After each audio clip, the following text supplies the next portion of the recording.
Shalom,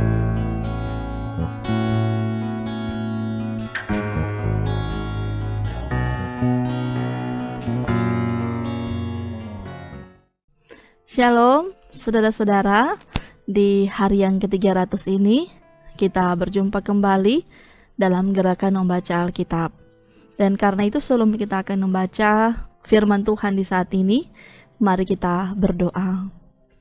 Sungguh besar ya Tuhan, segala kasih sayang yang telah Tuhan limpahkan kepada kami. Kami menikmati hari demi hari hidup yang Engkau anugerahkan. Dan bersama di saat ini, kami pun akan membaca firman-Mu. Tuntunan Tuhan menjadi bagian kehidupan kami, sehingga firman-Mu kami dapat mengerti, kami pahami, dan untuk kami lakukan dalam kehidupan kami. Dan oleh karena itu, kami bermohon agar kiranya kami bersama-sama dapat membaca firman-Mu di saat ini. Di dalam nama Tuhan Yesus, Juru Selamat kami yang hidup, kami berdoa. Amin. Di hari yang ke-300 ini, mari kita membaca dalam Yohanes 1 sampai Yohanes 3. Pada mulanya adalah firman. Firman itu bersama-sama dengan Allah, dan firman itu adalah Allah. Ia pada mulanya bersama-sama dengan Allah. Segala sesuatu dijadikan oleh Dia, dan tanpa Dia tidak ada suatu pun yang telah jadi dari segala yang telah dijadikan. Dalam Dia ada hidup, dan hidup itu adalah terang manusia. Terang itu bercahaya di dalam kegelapan, dan kegelapan itu tidak menguasainya. Datanglah seorang yang diutus Allah, namanya Yohanes. Ia datang sebagai saksi untuk memberi kesaksian tentang terang itu, supaya oleh dia semua orang menjadi percaya. Ia bukan terang itu, tetapi ia harus memberi kesaksian tentang terang itu. Terang yang sesungguhnya yang menerangi setiap orang yang sedang datang ke dalam dunia. Ia telah ada di dalam dunia, dan dunia dijadikan olehnya, tetapi dunia tidak mengenalnya. Ia datang kepada milik kepunyaannya, tetapi orang-orang kepunyaan itu tidak menerimanya.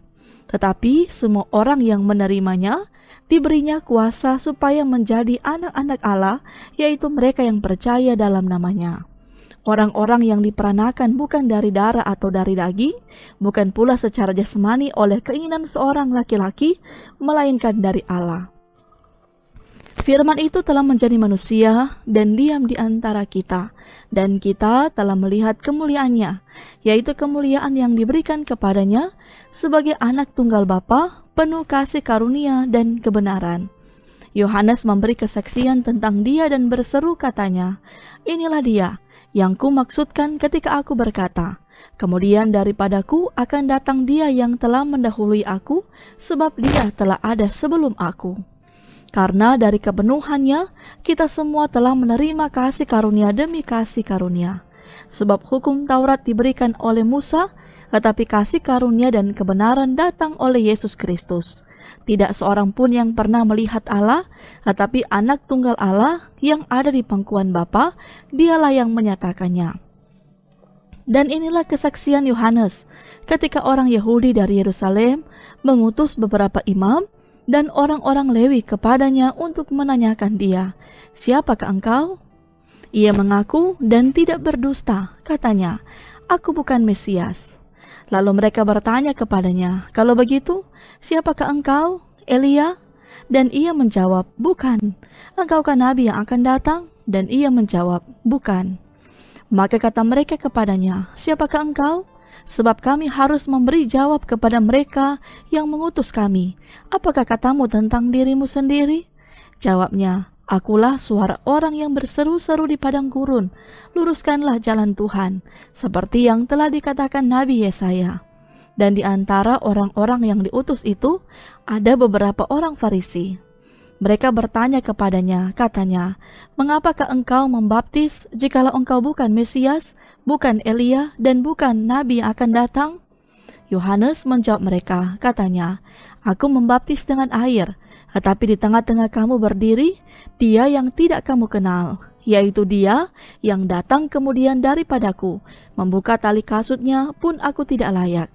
Hal itu terjadi di Betania yang di seberang sungai Yordan, di mana Yohanes membaptis. Pada keesokan harinya, Yohanes melihat Yesus datang kepadanya dan ia berkata, "Lihatlah anak domba Allah yang menghapus dosa dunia. Dialah yang kumaksud ketika kukatakan, kemudian daripadaku akan datang seorang yang telah mendahului aku, sebab dia telah ada sebelum aku. Dan aku sendiri pun mula-mula tidak mengenal dia, tetapi untuk itulah aku datang dan membaptis dengan air, supaya ia dinyatakan kepada Israel." Dan Yohanes memberi kesaksian, katanya, "Aku telah melihat Roh turun dari langit seperti merpati, dan ia tinggal di atasnya.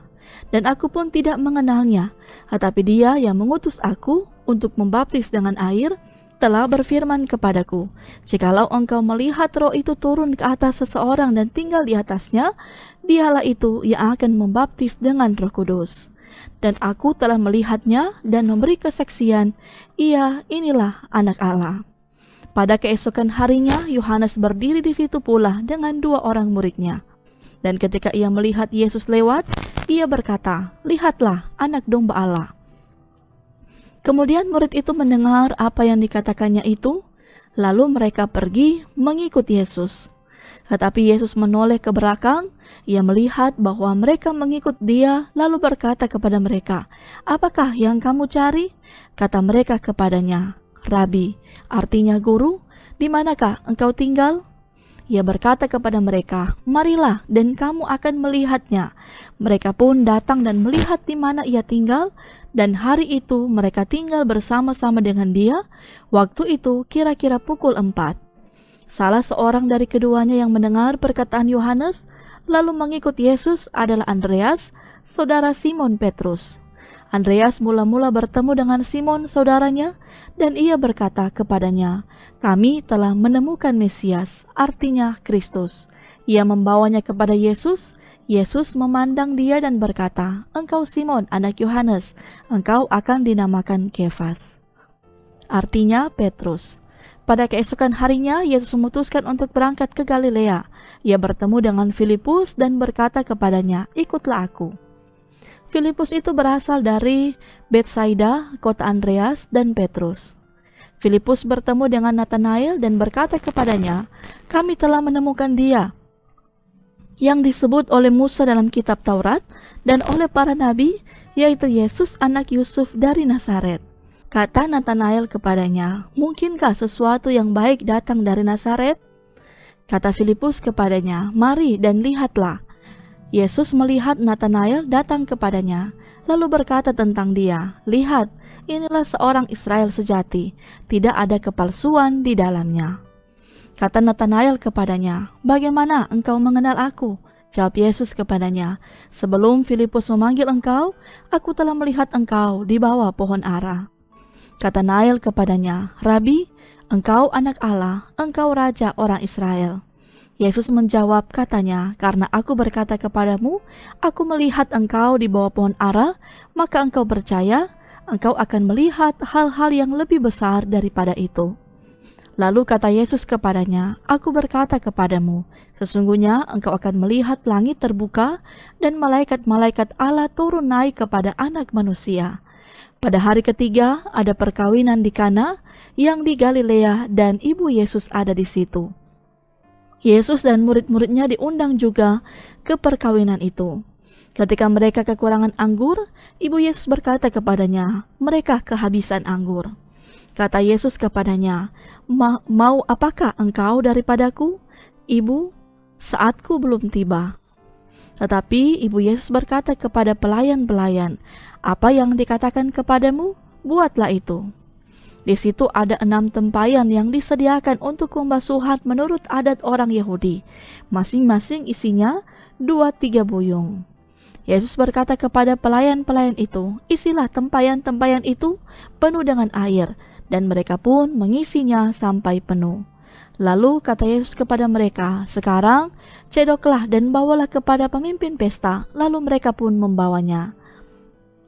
Setelah pemimpin pesta itu mengecap air yang telah menjadi anggur itu, dan ia tidak tahu dari mana datangnya, tetapi pelayan-pelayan yang mencedok air itu mengetahuinya, ia memanggil mempelai laki-laki dan berkata kepadanya, Setiap orang menghidangkan anggur yang baik dahulu, dan sesudah orang puas minum, barulah yang kurang baik. Akan tetapi engkau menyimpan anggur yang baik sampai sekarang."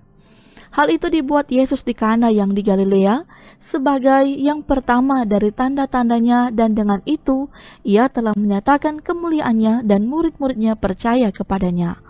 Sesudah itu Yesus pergi ke Kapernaum bersama-sama dengan ibunya dan saudara-saudaranya dan murid-muridnya, dan mereka tinggal di situ hanya beberapa hari saja.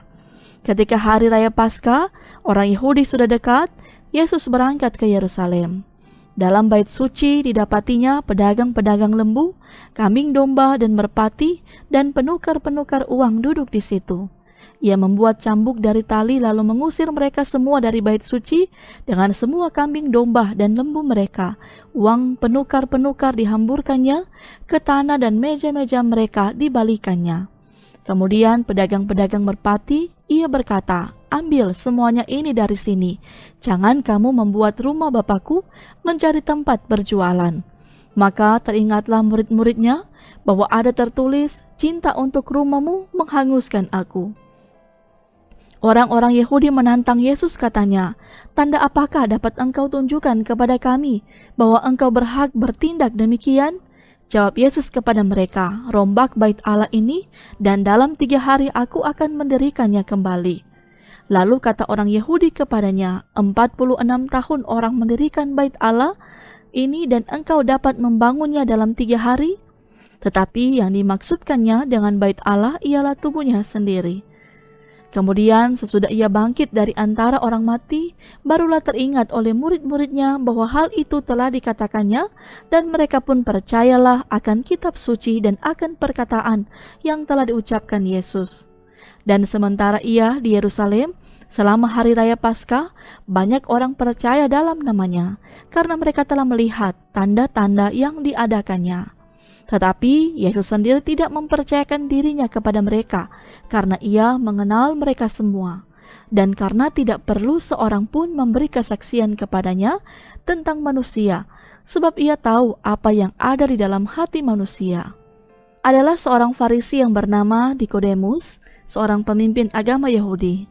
Ia datang pada waktu malam kepada Yesus dan berkata, "Rabi, kami tahu bahwa engkau datang sebagai guru yang diutus Allah, sebab tidak ada seorang pun yang dapat mengadakan tanda-tanda yang engkau adakan itu jika Allah tidak menyertainya."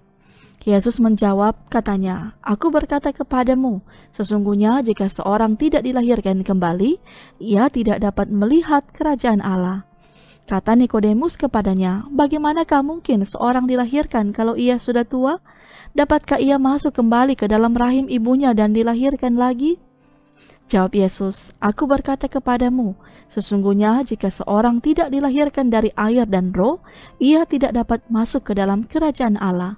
Apa yang dilahirkan dari daging adalah daging, dan apa yang dilahirkan dari roh adalah roh. Janganlah engkau heran, karena aku berkata kepadamu, kamu harus dilahirkan kembali. Angin bertiup kemana ia mau, dan engkau mendengar bunyinya, tetapi engkau tidak tahu dari mana ia datang atau kemana ia pergi. Demikianlah halnya dengan tiap-tiap orang yang lahir dari roh." Nikodemus menjawab, katanya, "Bagaimanakah mungkin hal itu terjadi?" Jawab Yesus, "Engkau adalah pengajar Israel, dan engkau tidak mengerti hal-hal itu? Aku berkata kepadamu, sesungguhnya kami berkata-kata tentang apa yang kami ketahui, dan kami bersaksi tentang apa yang kami lihat, tetapi kamu tidak menerima kesaksian kami. Kamu tidak percaya waktu aku berkata-kata dengan kamu tentang hal-hal duniawi? Bagaimana kamu akan percaya kalau aku berkata-kata dengan kamu tentang hal-hal surgawi? Tidak ada seorang pun yang telah naik ke sorga, selain daripada Dia yang telah turun dari sorga, yaitu Anak Manusia. Dan sama seperti Musa meninggikan ular di padang gurun, demikian juga Anak Manusia harus ditinggikan, supaya setiap orang yang percaya kepadanya beroleh hidup yang kekal."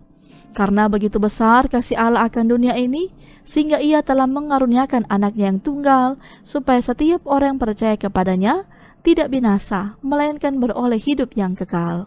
Sebab Allah mengutus anaknya ke dalam dunia, bukan untuk menghakimi dunia, melainkan untuk menyelamatkannya oleh Dia. Barang siapa percaya kepadanya, ia tidak akan dihukum. Barang siapa tidak percaya, ia telah berada di bawah hukuman, sebab ia tidak percaya dalam nama Anak Tunggal Allah. Dan inilah hukuman itu, terang telah datang ke dalam dunia, tetapi manusia lebih menyukai kegelapan daripada terang, sebab perbuatan-perbuatan mereka jahat.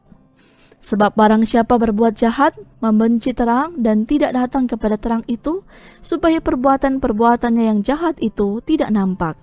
Tetapi barang siapa melakukan yang benar, ia datang kepada terang, supaya menjadi nyata bahwa perbuatan-perbuatannya dilakukan dalam Allah. Sesudah itu Yesus pergi dengan murid-muridnya ke tanah Yudea, dan ia diam di sana bersama-sama mereka dan membaptis. Akan tetapi Yohanes pun membaptis juga di Ainun, dekat Salim, sebab di situ banyak air, dan orang-orang datang ke situ untuk dibaptis. Sebab pada waktu itu Yohanes belum dimasukkan ke dalam penjara. Maka timbullah perselisihan di antara murid-murid Yohanes dengan seorang Yahudi tentang penyucian. Lalu mereka datang kepada Yohanes dan berkata kepadanya, "Rabi, orang yang bersama dengan engkau di seberang sungai Yordan, yang tentang dia engkau telah memberi kesaksian, dia membaptis juga dan semua orang pergi kepadanya." Jawab Yohanes, "Tidak ada seorang pun yang dapat mengambil sesuatu bagi dirinya, kalau tidak dikaruniakan kepadanya dari sorga. Kamu sendiri dapat memberi kesaksian bahwa aku telah berkata, aku bukan Mesias, tetapi aku diutus untuk mendahuluinya. Yang empunya mempelai perempuan, ialah mempelai laki-laki, tetapi sahabat mempelai laki-laki yang berdiri dekat dia dan yang mendengarkannya sangat bersukacita mendengar suara mempelai laki-laki itu. Itulah sukacitaku, dan sekarang sukacitaku itu penuh. Ia harus makin besar, tetapi aku harus semakin kecil. Siapa yang datang dari atas adalah di atas semuanya, siapa yang berasal dari bumi, termasuk pada bumi dan berkata-kata dalam bahasa bumi, siapa yang datang dari sorga adalah di atas semuanya. Ia memberi kesaksian tentang apa yang dilihatnya dan yang didengarnya, tetapi tak seorang pun yang menerima kesaksiannya itu. Siapa yang menerima kesaksiannya itu, ia mengaku bahwa Allah adalah benar. Sebab siapa yang diutus Allah, dialah yang menyampaikan firman Allah, karena Allah mengaruniakan rohnya dengan tidak terbatas. Bapa mengasihi anak dan telah menyerahkan segala sesuatu kepadanya. Barang siapa percaya kepada anak, ia beroleh hidup yang kekal, tetapi barang siapa tidak taat kepada anak, ia tidak akan melihat hidup, melainkan murka Allah tetap ada di atasnya. Demikianlah bacaan firman Tuhan, dan mari kita berdoa. Mengucap syukur kami kepada-Mu ya Tuhan, dalam tuntunan, bimbingan Tuhan, kami boleh membaca firman-Mu bersama. Kami akan percaya Tuhan akan terus menyertai kehidupan kami, semakin setia, semakin taat untuk selalu hidup sesuai dengan kebenaran firman-Mu. Dan saat ini ya Tuhan, dengan hidup yang telah Tuhan anugerahkan kepada kami memohon Tuhanlah sekiranya akan memberkati kehidupan kami sepanjang hari ini, lewat setiap usaha kerja, pendidikan, bahkan ketika kami saat ini pula sedang berjuang dengan pergumulan masalah, tantangan hidup, tetapi juga ketika kami berjuang dengan sakit penyakit yang kami alami, biarlah pemulihan, pertolongan Tuhan menjadi bagian kehidupan kami. Bahkan bagi kami yang bersuka cita, dengan berkat-berkat yang Tuhan anugerahkan, diberkatilah segala harapan kerinduan kami. Dan inilah Tuhan yang menjadi ucapan syukur yang kami panjatkan kepadamu, di dalam nama Tuhan Yesus, Juru Selamat kami yang hidup, kami berdoa. Amin. Terima kasih Bapak Ibu Saudara-saudara yang sudah bersama-sama membaca firman Tuhan di saat ini. Tuhan memberkati kita sekalian. Shalom.